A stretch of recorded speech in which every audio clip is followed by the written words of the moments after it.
नमस्कार, आप देख रहे हैं आदि टीवी और मैं हूं आपके साथ नैन्सी शर्मा। आपका शहर आपकी खबर में आप सभी का स्वागत है। और आज हम बात करेंगे ग्वालियर, भिंड और शहडोल की और उठाएंगे इन शहरों के आज के बड़े मुद्दे और जानेंगे ग्राउंड जीरो से हकीकत। तो चलिए शुरू करते हैं आपका शहर आपकी खबर।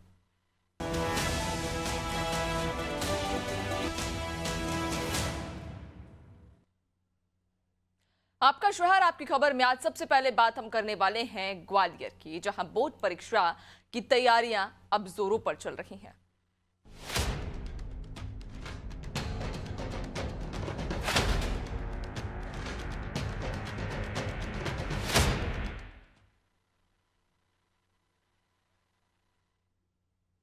तो माध्यमिक शिक्षा मंडल की हाई स्कूल और हायर सेकेंडरी की बोर्ड परीक्षाएं 25 फरवरी से शुरू होने जा रही हैं। ग्वालियर जिले में इन परीक्षाओं के लिए कुल 92 परीक्षा केंद्र बनाए गए हैं, जिनमें 43 सामान्य, 41 संवेदनशील और 8 अति संवेदनशील केंद्र शामिल हैं।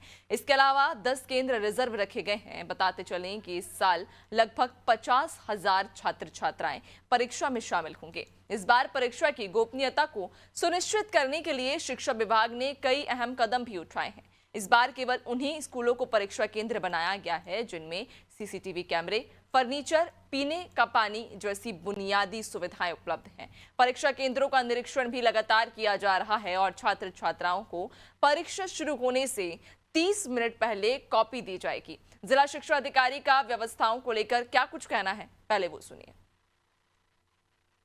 बोर्ड की परीक्षा हेतु लगभग 92 परीक्षा केंद्र बनाए गए हैं और ये 92 परीक्षा केंद्रों पर चाक चौबंद व्यवस्था की गई, चाहे वो फर्नीचर की व्यवस्था हो या कहना चाहिए भवन की व्यवस्था हो। सभी जो है ठीक प्रकार के भवनों में पूर्ण फर्नीचर उपलब्ध करा कर के व्यवस्थाएँ की जाती हैं और इसके लिए जिला स्तर से, भोपाल स्तर से मॉनिटरिंग के लिए निरीक्षण दल भी बनाए जाते हैं। जमीनी हकीकत को और अच्छे से समझेंगे, सहयोगी हमारे साथ जुड़ चुके हैं अजय, जानकारी दीजिएगा। चूंकि बोर्ड परीक्षा अब नजदीक है, बच्चों के सर पर भी कहीं ना कहीं एग्जाम्स का ये बर्डन इस समय बना हुआ है, लेकिन उससे भी जो जरूरी और महत्वपूर्ण चीज है वो ये कि उनके व्यवस्था को लेकर क्या इंतजाम किए गए हैं। एक तो बच्चों के ऊपर परीक्षा का प्रेशर, उसके बाद जब वे उस एग्जाम हॉल में पहुंचेंगे, जब उस छत के नीचे पहुंचेंगे जहां वे पेपर देंगे, एग्जाम देंगे, वहां पर उनके लिए क्या व्यवस्थाएं हैं? जी हाँ, मैं आपको बता दूं कि 25 फरवरी से जो high school, high secondary school की परीक्षा होने जा रही है, उसमें करीब 50,000 छात्र छात्राओं ने परीक्षा में भाग लिया है। वहीं मैं आपको बता दूं कि इसमें करीब 92 जो परीक्षा केंद्र है, करीब ग्वालियर जिले में 92 केंद्र बनाए गए हैं, जिसमें 43 जो केंद्र है वो सामान्य है और जो 41 जो परीक्षा केंद्र है वो संवेदनशील है और जो 8 है वो अति संवेदनशील है। और इसके अलावा जो 8 केंद्र जो बनाए हैं वो रिजर्व है। वहीं मैं आपको बता दूं, उन्हीं स्कूलों को परीक्षा केंद्र बनाया गया है जिसमें सारी सुविधाएं हैं, जैसे कि पानी पीने की बच्चों को समस्या ना हो तो पानी पीने की का इंतजाम हो उसमें, और उसके अलावा फर्नीचर का पूरा इंतजाम हो, बच्चों को बैठने में दिक्कत ना हो। सबसे अहम बात यह है कि उसमें सीसीटीवी कैमरे होने चाहिए, क्योंकि सीसीटीवी की अति आवश्यकता है, जो कि शिक्षा अधिकारी हैं उनका ये शिक्षा अधिकारी का ये कहना है कि सीसीटीवी फुटेज मैन होना चाहिए। हर जो परीक्षा केंद्र है उसमें सीसीटीवी कैमरे होना चाहिए। तो उन्हीं स्कूलों को परीक्षा केंद्र रखा गया है जिसमें सीसीटीवी के इंतजाम हो।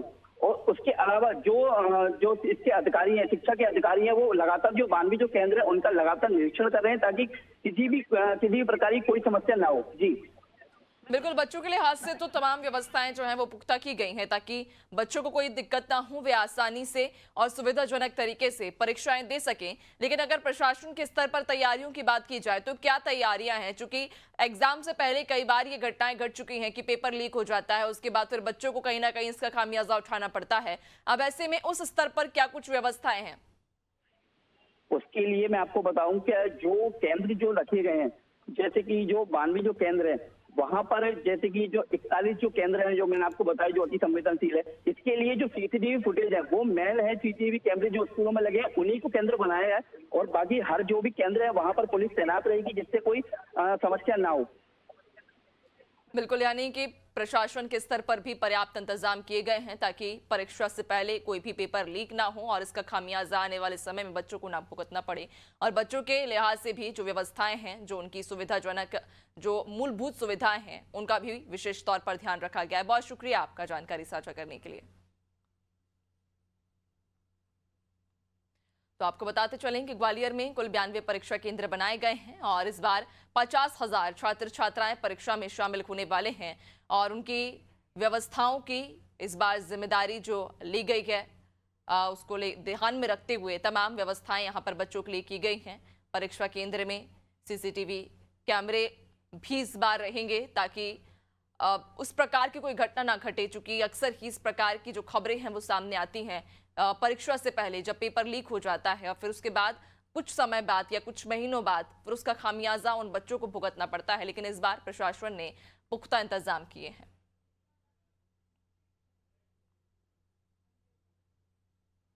चलिए, आपका शहर आपकी खबर में आगे बढ़ेंगे और अब बात करेंगे भिंड की, जहां 126 निजी स्कूलों की मान्यता को रद्द कर दिया गया है।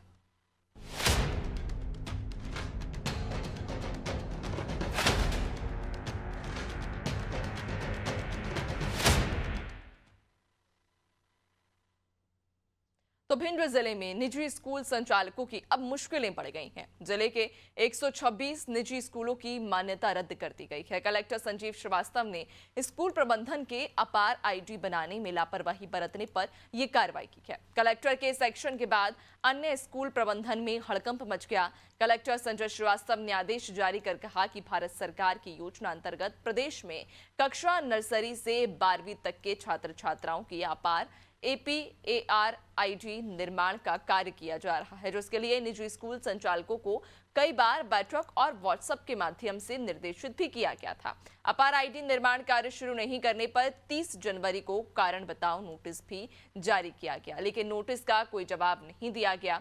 ऐसे में 126 विद्यालयों की मान्यता निलंबित की गई है। चूँकि शासन का ये बहुत महत्वपूर्ण योजना है, अपार आईडी सभी की बनाना है, सभी बच्चों की। जो बच्चों के साथ धोखाधड़ी हो जाती है, कई बार पूरे साल पढ़ते हैं, मालूम पड़ता है उनका एग्ज़ाम में एनरोलमेंट नहीं हुआ, उनकी टीसी नहीं निकल रही, उनकी मार्कशीट नहीं आ रही। इन सब चीज़ों से निजात पाने के लिए सभी की अपार आईडी बनाने का काम किया जा रहा है। यदि अपार आईडी बन जाती है इनकी, तो इस तरह की कोई भी समस्या इनको आगे नहीं आएगी, क्योंकि इनका कहीं भी एक जगह डिजिटल रिकॉर्ड रहेगा जिसमें इनका सारा रिकॉर्ड कभी भी कोई भी देख सकेगा। परंतु ये जो 126 विद्यालय हैं, इन्होंने बार बार चेताने के बाद भी अभी तक अपार आईडी का कार्य प्रारंभ भी नहीं किया। सर, इन्हें कितना समय दिया गया है? अभी इनको 1 महीने के लिए मान्यता निलंबित की गई है। 1 महीने में ये उल्लेखनीय सुधार ले आते तो इनकी मान्यता बहाल कर दी जाएगी। यदि नहीं लाते हैं तो मान्यता निरस्त की जाएगी।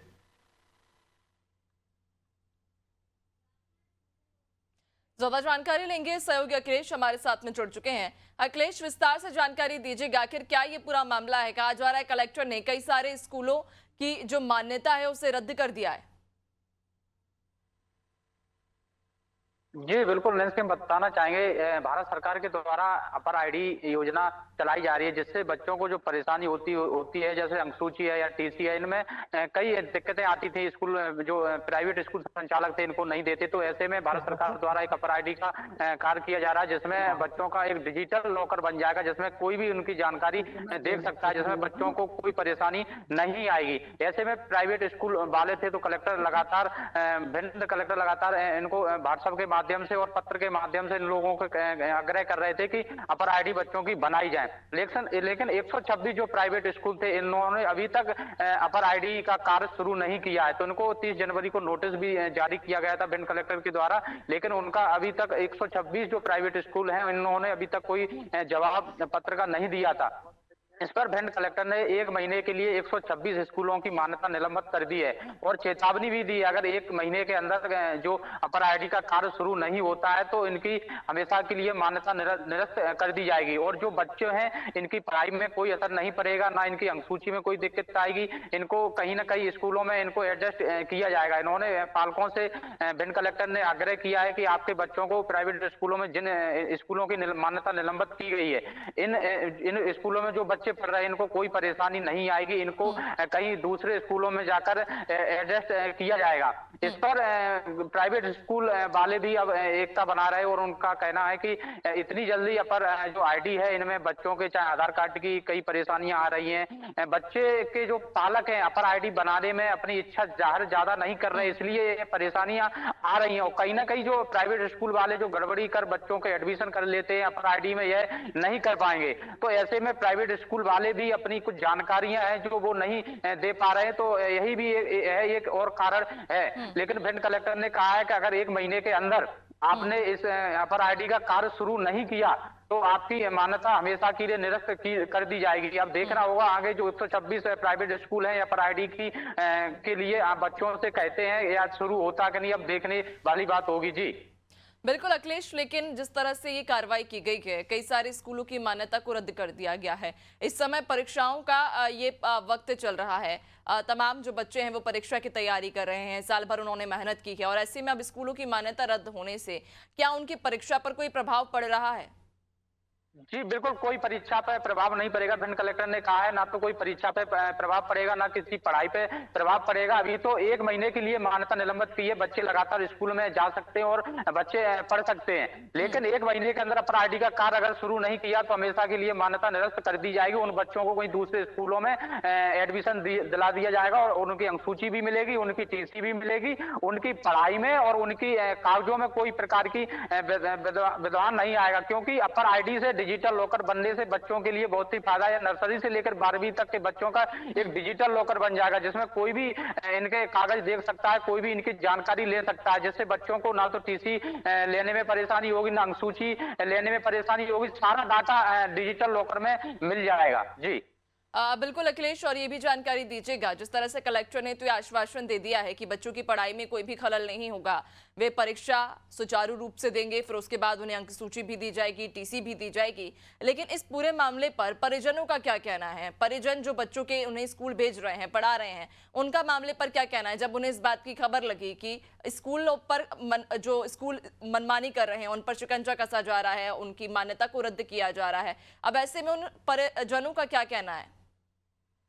परिजनों का भी इस पूरे मामले पर परिजन अभी खुलकर नहीं आए हैं, क्योंकि परिजन की जो परीक्षा का समय है तो ऐसे में अब बच्चे भी परीक्षा तो देंगे ही, और अगर मान्यता निलंबित हो जाती है तो वो दूसरी जगह एडमिशन करा लेंगे। क्योंकि अगर पढ़ाई शुरुआत में ही अगर इनकी मान्यता निलंबित हो जाती तो परेशानियां ज्यादा बढ़ती। अब समय 1 महीना बचा है तो इससे ज्यादा परिजन अब टेंशन नहीं ले रहे हैं। परिजन ये भी कह रहे हैं अगर अपर आईडी में जो कागज मांगे जाएंगे प्राइवेट स्कूल द्वारा वो हम पूरे कागज देंगे और अपर आईडी बच्चों की जरूर बनाएं। जी बिल्कुल, यानी कि बच्चों की पढ़ाई पर कोई प्रभाव नहीं पड़ेगा और परिजनों का भी, जो पालक हैं उनका भी कहीं ना कहीं कलेक्टर की इस कार्रवाई को समर्थन मिलता हुआ नजर आ रहा है। बहुत शुक्रिया आपका जानकारी साझा करने के लिए।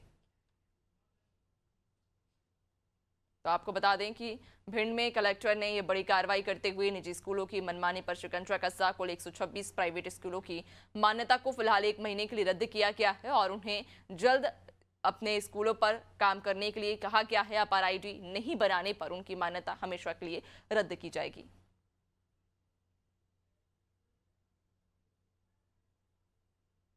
और आपका शहर आपकी खबर में आप बात करेंगे आखिरी खबर की, जो कि शहडोल से सामने आ रही है, जहां लोग दूषित पानी पीने को मजबूर हैं।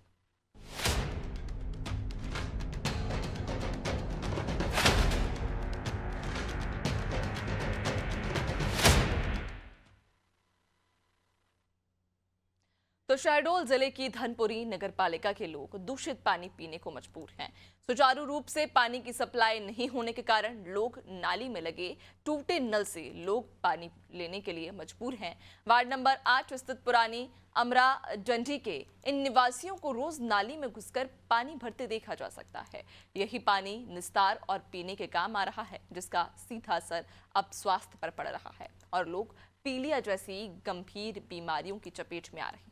स्थानीय लोगों का क्या कुछ कहना है, पहले वो सुनिए।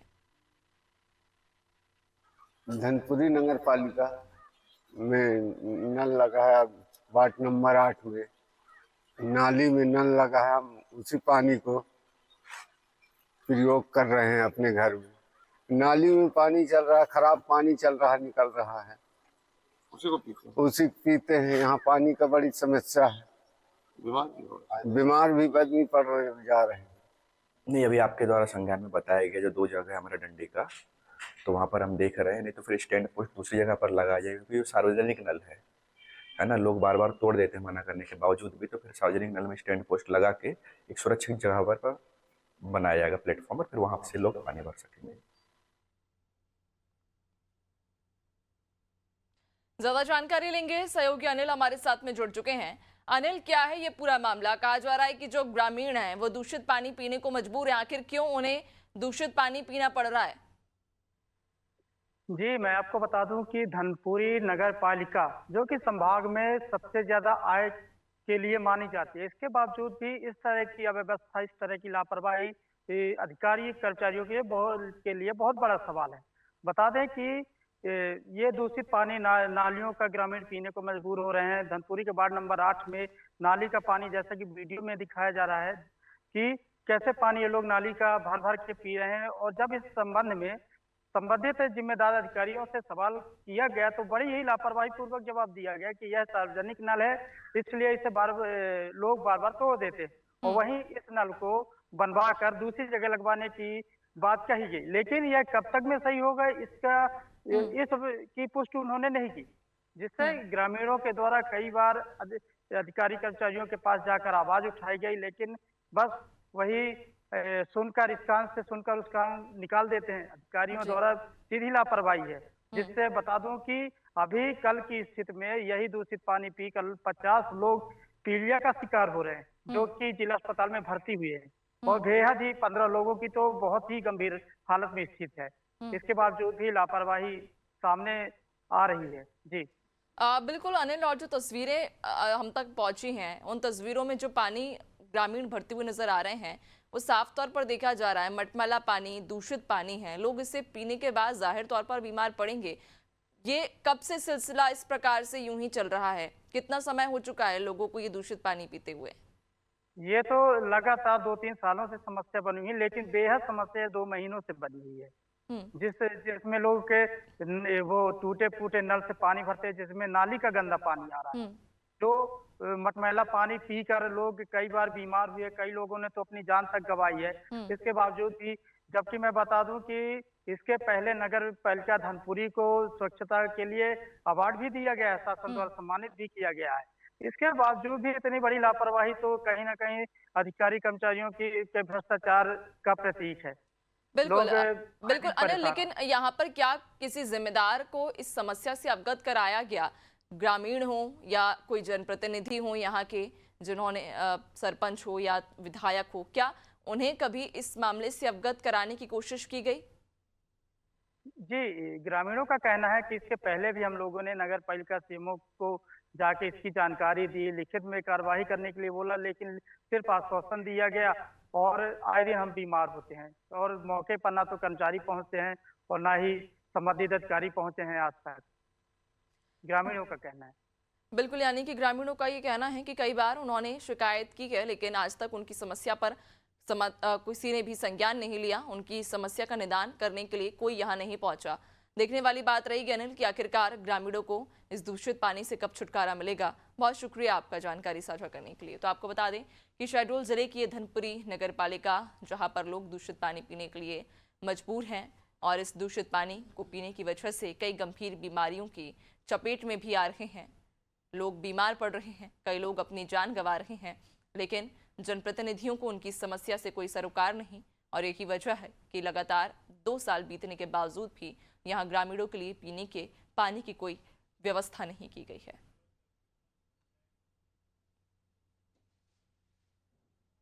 और फिलहाल आपका शहर आपकी खबर में इतना ही। बने रहिए अनादि टीवी के साथ। दीजिए इजाजत। नमस्कार।